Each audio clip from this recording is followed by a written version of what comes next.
આજે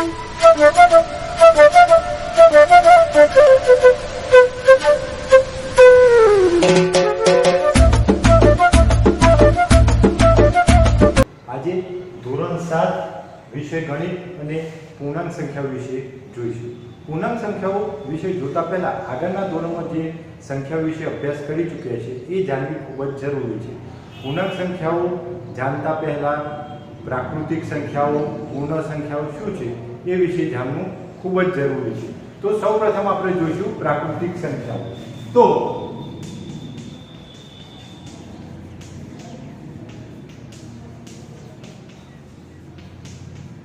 પ્રાકૃતિક સંખ્યાઓની શરૂઆત 1 થી લઈ અનંત સુધી જાય છે, જેમ કે 1 2 3 4 ડોટ ડોટ ડોટ મતલબ કે અનંત સુધી। તો પ્રાકૃતિક સંખ્યાઓની શરૂઆત ક્યાંથી થાય છે? 1 થી લઈ 1 2 3 4 5 6 7 એમ અનંત સુધી જશે। આ પ્રાકૃતિક સંખ્યાઓની અંદર જો શૂન્ય ઉમેરી દેવામાં આવે તો તે પૂર્ણ સંખ્યાઓ થઈ જશે। તો પૂર્ણ સંખ્યા એટલે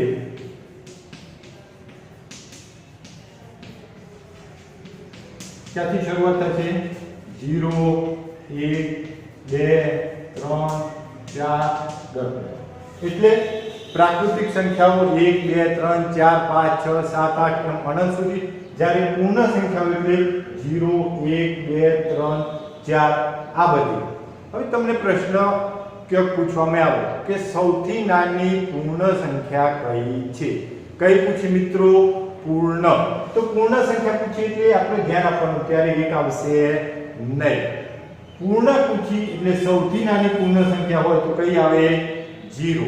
અને જો પ્રશ્ન એવો પૂછવામાં આવે કે સૌથી નાની પ્રાકૃતિક સંખ્યા કઈ છે તો કઈ આવશે? 1।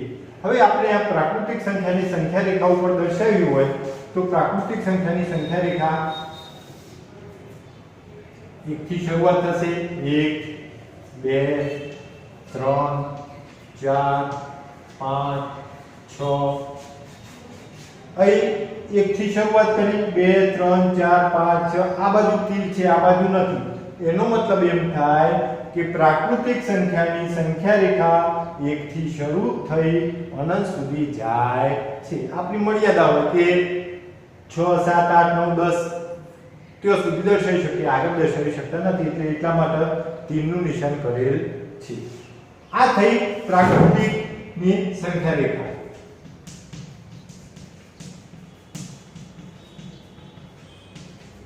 એ જ રીતે પૂર્ણ સંખ્યાની ક્યાંથી થશે? 0 થી। તો અહીં લખીશું 0 1 2 3 4 5 6 એ પણ ક્યાં સુધી જશે? અનંત સુધી। તો મિત્રો આટલા સુધી ખ્યાલ આવી ગયો? પ્રાકૃતિક સંખ્યા 1 થી શરૂઆત થઈ અનંત સુધી જાય છે, જ્યારે પૂર્ણ સંખ્યા જે પ્રાકૃતિક સંખ્યા હોય એની અંદર શૂન્ય ઉમેરી દો તો એ થઈ જશે પૂર્ણ સંખ્યા। 0 થી શરૂઆત કરી અનંત સુધી જશે। આ એની થઈ ગઈ સંખ્યા રેખા। આના ઉપર 1 થી શરૂ કરી અનંત સુધી, જ્યારે પૂર્ણની 0 થી શરૂ કરી અનંત સુધી। આમાં જોઈશું તો માત્ર અને માત્ર કેવી છે? ધન અને શૂન્ય। હવે ડાબી બાજુ જઈએ, ચલો 6 થી 5 5 થી 4 4 થી 3 3 થી 2 2 થી 1 1 થી આગળ ગયા તો 0 આવ્યો, તો શું લખ્યું એને? પૂર્ણ સંખ્યા। તો શું ડાબી બાજુ આગળ ના જવાય? જવાય। તો 0 થી નાની શું આવશે? તો 0 થી નાની આવશે -1 -2 -3 -4। આ બધી સંખ્યાઓને આપણે પૂર્ણાંક સંખ્યાઓ કહીશું। આગળ જોઈએ તો પ્રાકૃતિક 1 થી શરૂઆત થઈ અનંત સુધી, પૂર્ણ સંખ્યા 0 થી ચાલુ થઈ અનંત સુધી। તો એ પૂર્ણાંકમાં શું થયું? તો પૂર્ણાંકની અંદર 0 હતો તો એની અંદર -1 -2 -3 એ આવે, અહીંયા ડોટ ડોટ ડોટ। એનો મતલબ એ થાય કે -3 પછી -4 -5 -6 એ પણ અનંત સુધી જશે। આને આપણે કહીશું ઋણ સંખ્યા। 0 અને આ બધી ધન સંખ્યાઓ કહેવામાં આવે છે. એટલે કે પૂર્ણાંક સંખ્યાઓની અંદર ધન, શૂન્ય અને ઋણ સંખ્યાઓનો સમાવેશ થાય છે. એની સંખ્યા રેખા જોઈએ તો વચ્ચે આપણે 0 લખીશું. 1 2 3 4 5 ડાબી બાજુ ઋણ 1 ઋણ 2 ઋણ 3 ઋણ 4 બરોબર. બંને બાજુ તીરનો એટલે તેઓ અનંત સુધી જશે, જ્યારે ડાબી બાજુ પણ અનંત સુધી જશે. અહીંયા જોશું તો જેમ જમણી બાજુ જઈએ 0 થી 1, 1 થી 2, 2 થી 3, 3 થી 4, 4 થી 5 એટલે કે કઈ બાજુ? જમણી. જમણી બાજુ જઈએ તેમ સંખ્યાઓ મોટી થતી જશે. અને ડાબી બાજુ આવીએ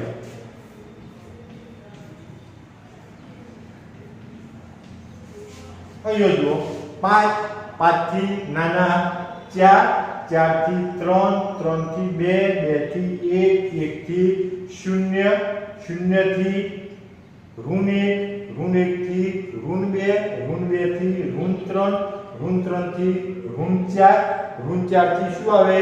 ઋણ 5, ઋણ 6. એમ જેમ ડાબી બાજુ જશું તેમ સંખ્યાઓ નાની થતી જશે, જેમ જમણી બાજુ જશું એમ સંખ્યાઓ મોટી થતી જશે. આમાં કેવા કેવા પ્રશ્નો પૂછાય? એક કે સૌથી નાની પૂર્ણાંક સંખ્યા કઈ છે? કોઈ કે 0. તો આપણે આગળ જ જોયું કે જેમ ડાબી બાજુ જઈએ એમ સંખ્યાઓ કેવી થાય? નાની. તો 0 ની ડાબી બાજુ એ છે ઋણ 1 છે, તો આપણે 0 નાની સંખ્યા કહી શકાય નહીં. ઋણ 1 તો ઋણ 1 ની ડાબી બાજુ એ છે ઋણ 2. તો જેમ આગળ જશું એમ સંખ્યાઓ આવતી જ જાય છે. એટલે કે જેમ પ્રાકૃતિકમાં સૌથી નાની 1 હતી, પૂર્ણમાં સૌથી નાની 0 હતી, એમ પૂર્ણાંકમાં સૌથી નાની સંખ્યા મળશે નહીં. એક અંકની પૂછી હોય તો એક અંકની સૌથી નાની પૂર્ણાંક કઈ? પૂર્ણાંક. એક અંકની સૌથી નાની પૂર્ણાંક સંખ્યા કઈ છે? તો આપણે જોઈશું કે ઋણ 1, ઋણ 2, ઋણ 3, ઋણ 4, ઋણ 5, ઋણ 6, ઋણ 7, ઋણ 8, ઋણ 9. ઋણ 9 પછી શું આવી જાય? ઋણ 10. અહીંયા જોશું તો આ કેટલા અંકની છે? 1. આ કેટલા અંકની થઈ ગઈ? 2. પ્રશ્ન ફરીથી રિપીટ કરું. એક અંકની સૌથી નાની પૂર્ણાંક સંખ્યા કઈ છે? તો કઈ આવશે? ઋણ 9. કેમ? ઋણ 9 થી ઋણ 10 નાની છે, પરંતુ એ એક અંકની નથી. એના અંક કેટલા થઈ ગયા? 2. બરોબર. એમ આગળ વધતા જઈએ કે 2 અંકની સૌથી નાની પૂર્ણાંક સંખ્યા કઈ? તો કઈ આવે? ઋણ 99. કઈ આવે? ઋણ 99. આ યાદ રાખવાનું. હંમેશા ઋણ સંખ્યા કરતા 0 કેવી હશે? મોટી. જુઓ ઋણ સંખ્યા કરતા 0 મોટી. કેમ? સંખ્યા રેખા ઉપર 0 જમણી બાજુ આવેલી છે અને જમણી બાજુ હોય એ સંખ્યાઓ મોટી હોય, તો ઋણ સંખ્યાઓ કરતા હંમેશા 0 મોટી હશે અને 0 કરતા ધન સંખ્યાઓ કેવી હશે? મોટી હશે. હવે નાની અને મોટી સંખ્યાઓ વિશે જોઈએ. ઋણ 8 મોટા કે 3 મોટા? તો આપણે સંખ્યા રેખા ઉપર જોયું 0, 1, 2, 3, 4, ઋણ 1, ઋણ 2, ઋણ 3, ઋણ 4, ઋણ 5, ઋણ 6. ઓકે. હવે ઋણ 8. ઋણ 8 કે આવે? ઋણ 1, ઋણ 2, ઋણ 3, ઋણ 4, ઋણ 5, ઋણ 6, ઋણ 7, ઋણ 8. એટલે કે ડાબી બાજુ આવે અને 3 જમણી બાજુ. એટલે ઋણ 8 અને 3 માં મોટી સંખ્યા કઈ થશે? 3. જે મોટી સંખ્યા હોય એ બાજુ બે પાખિયાનું નિશાન આવે. એટલે કે 3 કેવી છે? મોટી. ઋણ 8 નાની. ચલો ઋણ 13 અને ઋણ 18. બીજી સંખ્યાનું દોરીએ માત્ર ઋણ સંખ્યાની. ઋણ 12, ઋણ 13, ઋણ 14, ઋણ 15, ઋણ 16, ઋણ 17, ઋણ 18 જોઈએ ઋણ 13 ઋણ 18 ડાબી બાજુ કઈ આવેલી છે ઋણ 13 કે ઋણ 18 ઋણ 18 તો કઈ નાની સંખ્યા થશે ઋણ 18 નાની અને ઋણ 13 મોટી મોટી સંખ્યાઓ બાજુ બે પાટિયાનું નિશાન 7 અને ઋણ 17 આગળ આપણે શીખી ગયા કે હંમેશા ઋણ સંખ્યા કરતો ધન સંખ્યા મોટી હોય ઋણ સંખ્યા કરતો ધન સંખ્યા મોટી હોય એ જ રીતે ઋણ 100 અને 0 ફરીથી સંખ્યા રેખાને યાદ કરવાની ડાબી બાજુ ઋણ સંખ્યા એનાથી 0 અને જમણી બાજુ ધન એટલે કે ઋણ સંખ્યા કરતો 0 હંમેશા કેવી હોય મોટી હવે આગળ પૂર્ણાંક સંખ્યાઓના સરવાળા અને બાદબાકી વિશે શીખીશું એના પહેલા 2 મિનિટ આપણે જેટલું પણ શીખ્યા એનું રિપીટ કરી લઈએ શું શીખ્યા તો સંખ્યાઓના પ્રકાર એક પ્રાકૃતિક સંખ્યા 1 થી શરૂઆત કરી અનંત સુધી 1 2 3 એ બધા પ્રાકૃતિક સંખ્યા એ પ્રાકૃતિક સંખ્યાની અંદર જો શૂન્ય ઉમેરી દેવામાં આવે તો એ થઈ જશે પૂર્ણ સંખ્યા આ પૂર્ણ સંખ્યાની અંદર ઋણ સંખ્યાઓ ઉમેરી દેવામાં આવે તો એ થઈ જશે પૂર્ણાંક સંખ્યાઓ અને એની આ સંખ્યા રેખા 0 થી લઈને 1 2 3 4 5 6 ડાબી બાજુ ઋણ 1 ઋણ 2 ઋણ 3 ઋણ 4 ઋણ 5 જેમ જમણી બાજુ ગઈએ એમ સંખ્યાઓ મોટી થતી જશે 0 કરતા 1 મોટી 1 કરતા 2 2 કરતા 3 3 કરતા 4 અને જેમ ડાબી બાજુ જશું એમ સંખ્યાઓ નાની થતી જશે આટલું યાદ રાખવાનું હવે આગળ આપણે શીખીશું પૂર્ણાંક સંખ્યાઓના સરવાળા અને બાદબાકી અત્યાર સુધી આપણે સરવાળા કરતા હતા પણ કેવી સંખ્યાથી માત્ર પ્રાકૃતિક એની અંદર ઋણ સંખ્યાઓ આવતી નહોતી તો ઋણ સંખ્યા આવે તો કેવી રીતે સરવાળા કરવા અને કેવી રીતે બાદબાકી કરવી એ શીખીશું તો પૂર્ણાંક સંખ્યાઓની અંદર સરવાળા કેવી રીતે કરવા એ આપણે જોઈશું હવે આપણે જોયું કે પૂર્ણાંક સંખ્યાઓની અંદર ધન શૂન્ય અને ઋણ સંખ્યાઓનો પણ સમાવેશ થાય છે તો ઋણ સંખ્યાઓ હોય ત્યારે સરવાળાના કેવા નિયમો લાગુ પડે કેવી રીતે કરવાના એ જોવું ખૂબ જ જરૂરી છે આગળના ધોરણમાં શીખેલા હતા કે 5 + 4 = 9 3 + 2 = 5 એ માત્ર પ્રાકૃતિક સંખ્યાઓ હતી અને ક્યારેક શૂન્યનો ઉપયોગ કરીએ એટલે કે પૂર્ણ સંખ્યાઓ હતી પરંતુ હવે પૂર્ણાંક સંખ્યાઓ આવી ગઈ એ પૂર્ણાંક સંખ્યાઓની અંદર કેવા નિયમો લાગુ પડે એ જાણવું ખૂબ જ જરૂરી છે તો પૂર્ણાંક સંખ્યાઓના સરવાળા અને બાદબાકી માટે નિશાનીઓ ધ્યાનમાં રાખવી ખૂબ જ જરૂરી છે જોઈએ નિશાની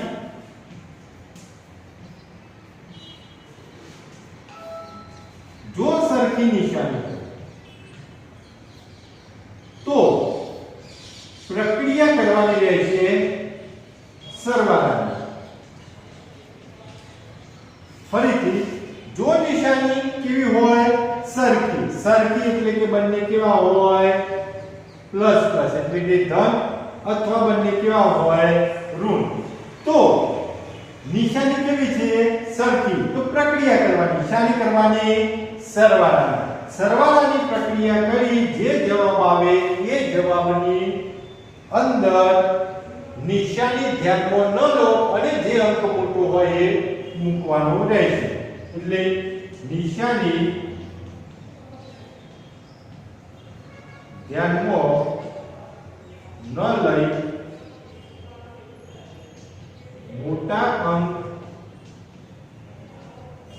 આગળની નિશાની ઓકે સેમ નિશાની કેવી હતી સરખી એટલે કે કાં તો બંને ધન હોય કાં તો બંને ઋણ હોય હવે નિશાની કેવી હશે જ્યારે નિશાની અલગ અલગ એક ધન હોય અને એક ઋણ હોય ત્યારે પ્રક્રિયા કરવાની રહેશે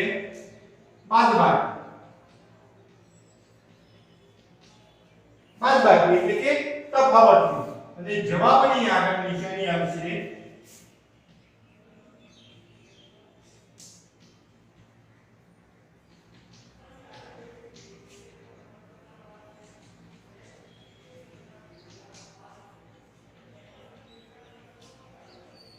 જવાબની અંદર આવશે નિશાનની ધ્યાનમાં લઈ લે અને જે મોટો અંક હોય એની નિશાન. આના ઉદાહરણ જો એટલે તમને કમ્પ્લીટલી ખ્યાલ આવી જશે. ચલો 8 વત્તા 5. 8 કેવા છે? ધન. 5 કેવા છે? ધન. મિત્રો યાદ રાખવાનું, આપણે ધન સંખ્યા આગળ પ્લસ ની નિશાની મૂકતા નથી.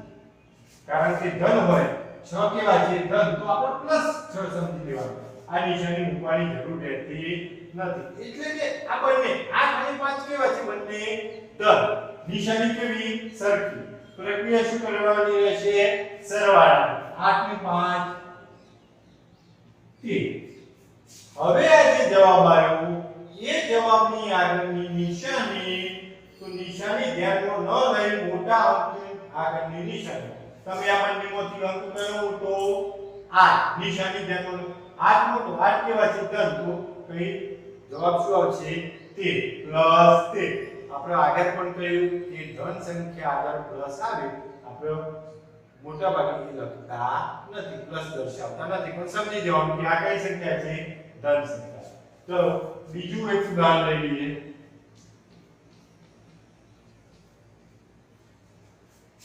8 વત્તા ઋણ 5. હવે મિત્રો જોવાનું નિશાની કેવી છે? આ કેવી? ધન. 5 કેવા? ઋણ. એટલે કે બંનેની નિશાની કેવી છે? અલગ અલગ. હજી ફરીથી એક વખત કહું, પ્લસ હોય, ધન સંખ્યા હોય એટલે આપણે લખવાના સમયે પ્લસ લખતા નથી. સરવાળાની નિશાની જે પ્લસ હોય એ દર્શાવતા નથી. 8 ઋણ 5. નિશાની બંનેની કેવી છે? અલગ અલગ. તો પ્રક્રિયા કઈ કરવાની રહેશે? બાદ બાકી. મોટામાંથી નાની બાદ કરવી. 8 માંથી શું બાદ કરવાના? 5. તો કેટલા આવ્યા? 3. હવે આ જે 3 આવે, 3 ની જવાબની નિશાની કઈ રહેશે? તો આ ઋણ 5 ની નિશાની ધ્યાનમાં ન લો તો 8 મોટા કે 5 મોટા? સ્વાભાવિક 8 કેવા છે? પ્લસ. તો જવાબ શું આવશે? પ્લસ 3. એટલે 3. બીજું એક ઉદાહરણ જોઈએ. આ સંખ્યાની અંદરનું ઉદાહરણ લઈશું.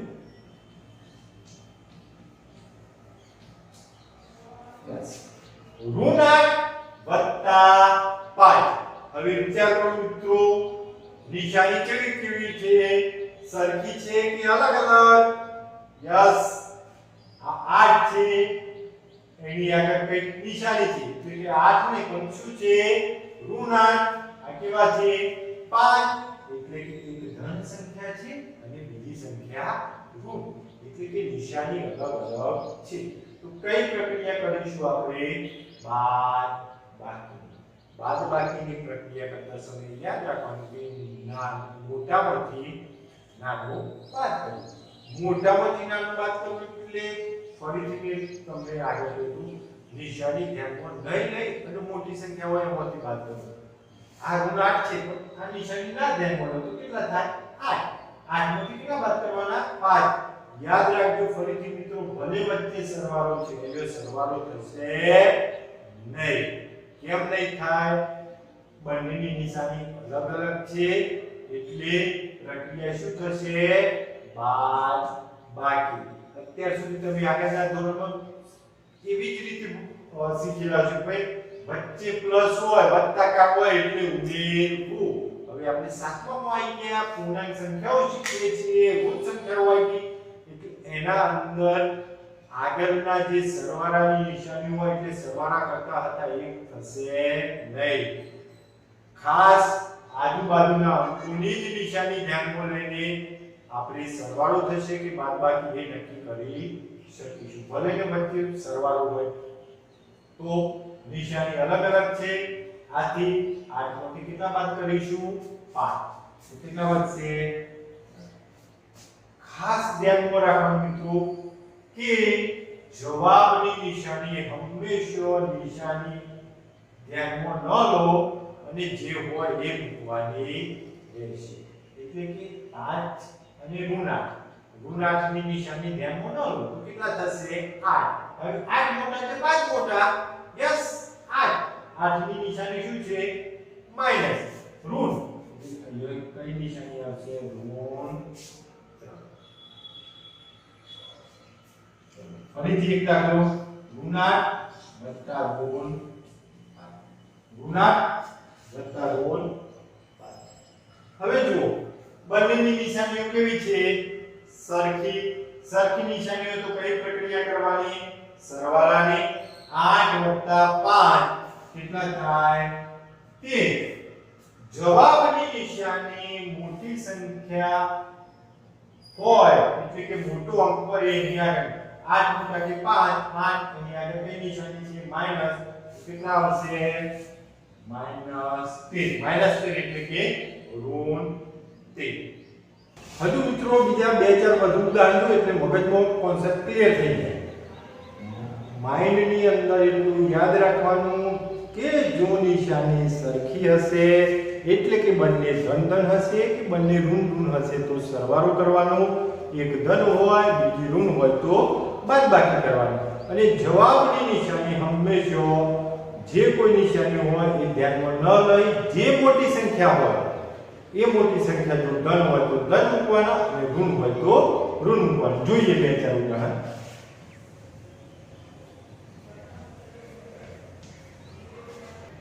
ચલો વિચાર કરો નિશાની કેવી છે બંનેની સરખી નિશાની હોય તો સરવાળો 6 + 2 8 હવે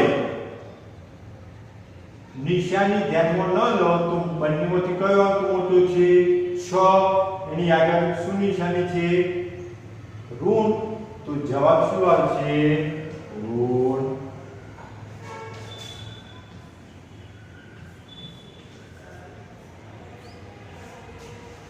બીજું એક ઉદાહરણ ઋણ 6 + 2 હવે તો માઇન્ડમાં ક્લિયર થઈ ગયું શું કરવાનું રહેશે યસ બાદ બાકી કેમ એક સંખ્યા ઋણ એક સંખ્યા ધન એટલે કે નિશાની કેવી છે અલગ અલગ તો નિશાની અલગ અલગ તો મોટી સંખ્યામાંથી નાની બાદ કર હા જો મિત્રો ઋણ 6 મોટા કે 2 મોટા તો મોટા તો શું કહેવાય 2 ઋણ 6 મોટા ન કહેવાય પરંતુ મેં તમને આગળ કહ્યું હતું કે નિશાની ધ્યાનમાં ન લો અને મોટી સંખ્યા ભલે આ ઋણ 6 રે પણ એ નિશાની ધ્યાનમાં ન લો તો કેટલા છે 6 તો 6 માંથી કેટલા બાદ કરવાના 2 અહીંયા સરવાળો છે તો સરવાળો કરવાનો રહેશે નહીં ફરીથી કહું છું કે જ્યારે સંખ્યાઓની નિશાની અલગ અલગ હશે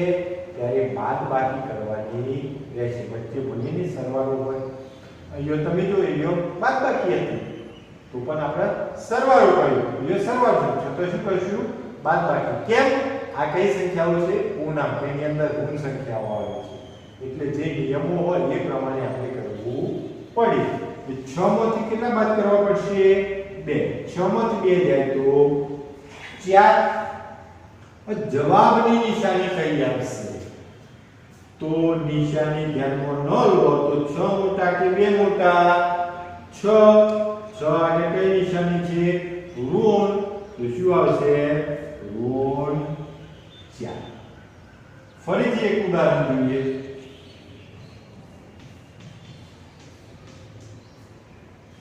6 વત્તા ઋણ 2 સિમ્પલ શું થશે વિચાર કરો એક ધન એક ઋણ નિશાની અલગ અલગ એટલે કે બાદબાકીની પ્રક્રિયા થશે 6 માંથી 2 બાદ કરો તો કેટલા આવશે 4 મોટી સંખ્યા કઈ 6 એ કેવા 6 આવશે ધન 6 તો હું આશા રાખું છું બાળ મિત્રો કે તમને આ દાખલા કેવી રીતે ગણવા પૂર્ણાંક સંખ્યાઓના સરવાળા બાદબાકી કેવી રીતે કરવા એ આવડી ગયા છે મિત્રો આવા જ વધુ વિડિયો જોવા માટે અમારી YouTube ચેનલને લાઈક કરો શેર કરો અને સબસ્ક્રાઇબ કરો તેમજ નવા વિડિયોના નોટિફિકેશન મેળવવા માટે બેલ આઇકોનને પ્રેસ કરો